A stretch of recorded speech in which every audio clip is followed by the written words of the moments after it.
Alors revenons au texte que je vous propose, le débat qui porte donc sur le rapport que tout individu doit avoir avec ses désirs.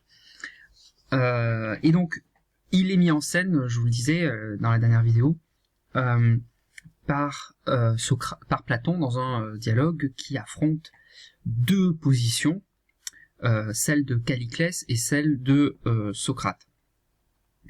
Alors ce dialogue va opposer Calliclès et Socrate sur une question absolument centrale pour les philosophes de l'Antiquité, mais aussi peut-être même pour tout individu humain qui se pose des questions tant soit peu philosophiques ou même des questions existentielles, telles que celle-ci: comment faut-il vivre? Quel genre de vie doit-on avoir? C'est une question que on classe dans ce qu'on appelle les questions éthiques. Et qu'est-ce que je dois faire? Donc on est totalement dans la thématique des devoirs. Et le texte que nous allons voir essaie d'amener une réponse. C'était une grande obsession chez les Grecs, et donc voilà la réponse. Donc on va prendre le texte. Le texte de Platon est celui-ci. Donc Socrate parle. Réfléchis bien. Tu es toujours du même avis sur les deux genres de vie, celui où on se livre sans frein à ses désirs et celui où on les maîtrise. À partir de cette comparaison, donc, supposons, par exemple, que deux hommes possèdent un grand nombre de tonneaux. Ceux du premier sont en bon état, et tous remplis, l'un de vin, l'autre de miel, celui-ci de lait. Il y en a bien d'autres encore, plein de diverses liqueurs, qui sont rares, difficiles à se procurer, parce qu'elles demandent des travaux pénibles. Une fois ces tonneaux remplis, cet homme n'a plus à y verser quoi que ce soit. Il n'a plus à s'en inquiéter et reste, en ce qui le concerne, parfaitement tranquille. Le second pourrait, comme le premier, se procurer ces mêmes liqueurs, même si ce n'est pas sans mal. Mais, comme il n'a que des tonneaux percés et fêlés, il sera sans cesse obligé de les remplir, jour et nuit, sous peine de souffrir les pires privations.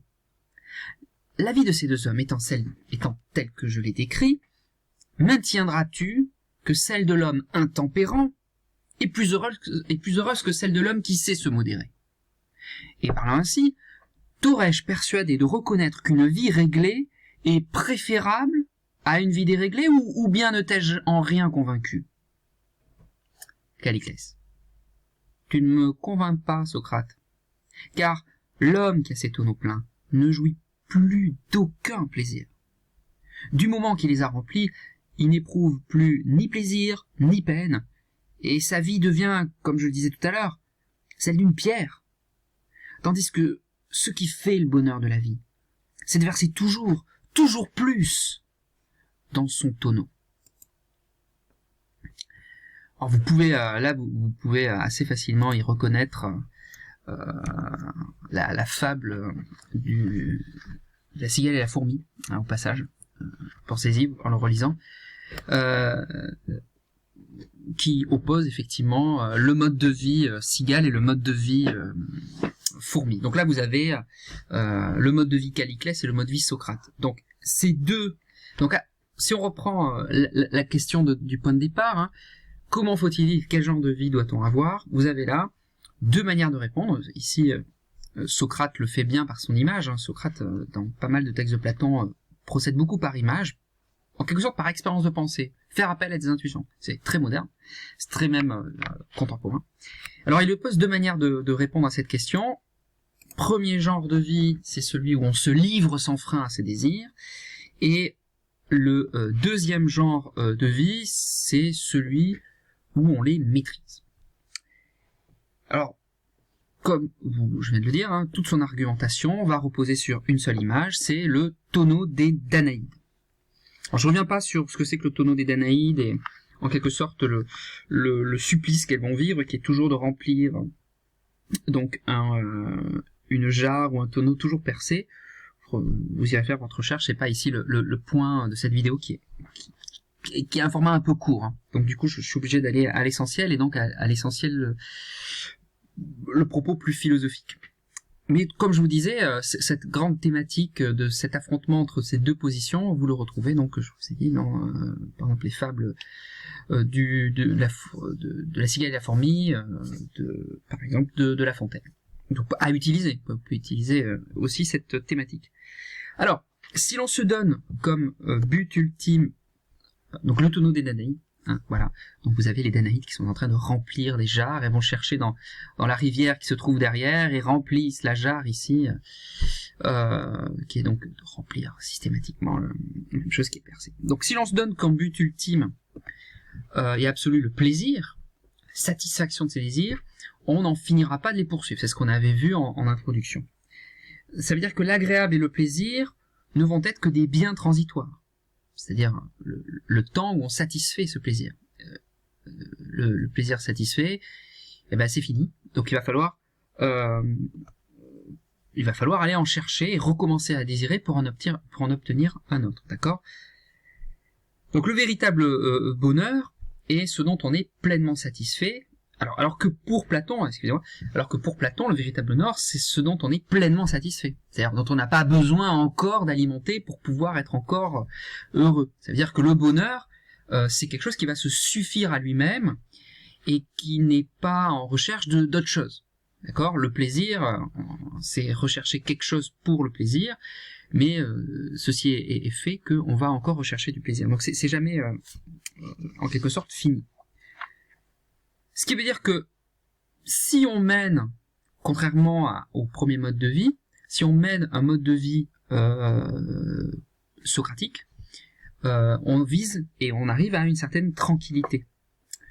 Au contraire, la course à la satisfaction des plaisirs ne va promettre aucune stabilité et aucun repos. C'est donc totalement le tonneau percé des Danaïdes qui ne retient pas l'eau que l'on ajoute. Donc, ce genre de vie, du coup, est une vie de dépendance, la dépendance étant liée au désir et une dépendance au plaisir qu'on en retire. Et donc ce qu'on peut dire, c'est que il y a une sorte de jeu de mots, c'est-à-dire on mécomprend les sens, et donc par exemple ce que l'on appelle liberté, ça n'est en fait que servitude. L'individu ne choisit ce genre de vie. L'individu qui choisit ce genre de vie ne maîtrise rien, puisqu'il est toujours emporté par ses désirs, emporté ou attiré par le plaisir qu'il va en retirer. Ça c'est pour la liberté, mais pour ce qui est du bien, il le confond, c'est ce que dit ici Socrate, il le confond avec une satisfaction éphémère. Et comme le dit Socrate, un peu plus loin dans le texte, de façon un peu plutôt drôle, il suffit de se gratter pour être heureux finalement. Il suffit d'avoir un peu de plaisir et retirer un peu de satisfaction de quelque chose pour avoir du bien. Je pense que cette petite critique suffit à nous faire voir que il est beaucoup plus compliqué que simplement de réduire il est très compliqué de réduire aussi simplement le bonheur à l'agréable et au plaisir. Même si on peut ne pas être d'accord, on peut être tout à fait d'accord avec l'idée que c'est ce qu'on recherche du plaisir, hein, d'accord ? Mais ce que l'on recherche de façon plus absolue, ce serait le bonheur. C'est en quelque sorte ce que dit Socrate contre Calliclès, qui lui dit qu'on n'a pas à rechercher le bonheur, hein, c'est clairement ce qui est dit ici. Donc Socrate, si on continue à faire l'affrontement entre Socrate et Calliclès, Socrate va prôner une vie bonne, une vie tempérée ou modérée, une vie réglée. Ça c'est très important. Ça veut dire qu'une vie bonne, c'est une vie en ordre, avec des limites. D'où l'importance chez Platon et chez Socrate de la philosophie, du savoir, la sagesse, cette tranquillité, c'est en quelque sorte de mettre des limites, de mettre de l'ordre. C'est vraiment, ça c'est un point fondamental en philosophie. Je dirais que c'est quelque chose qui est assez permanent en philosophie, qui est la compréhension de l'ordre, la compréhension de la mise en place des choses, savoir où les choses sont, etc. Ça c'est. Alors que à l'inverse, ou au contraire, choisir une vie de plaisir, ça va être du coup l'inverse, une vie de désordre, une vie qui n'a pas de limite. D'accord ? Puisque, en quelque sorte, on ne s'arrête jamais de désirer, on ne s'arrête jamais de rechercher du plaisir. D'accord ? Il n'y a pas de limite. Donc c'est pas du tout une vie de philosophe. C'est vraiment au sens propre ce qu'on emploie maintenant, c'est l'idée de s'éclater. D'accord ? C'est-à-dire, c'est une explosion désordonnée. C'est partir dans tous les sens. Et comme l'idée de s'éclater, c'est aussi l'idée de s'anéantir, disparaître dans le plaisir. Sauf qu'on ne disparaît jamais complètement. Alors cette image des Danaïdes, cette image d'affrontement entre les deux, n'est pas quelque chose qui convainc. On le voit Calliclès, parce que pour Calliclès, le genre de vie que prône Socrate, c'est un genre de vie très qui est tout à fait le contraire d'une genre de vie, d'accord? Ce n'est pas vivre que vivre ainsi, c'est même choisir de mourir, d'accord? C'est la vie d'un cadavre ou d'une pierre, d'accord? Quel ennui, pourrait-on dire, d'accord?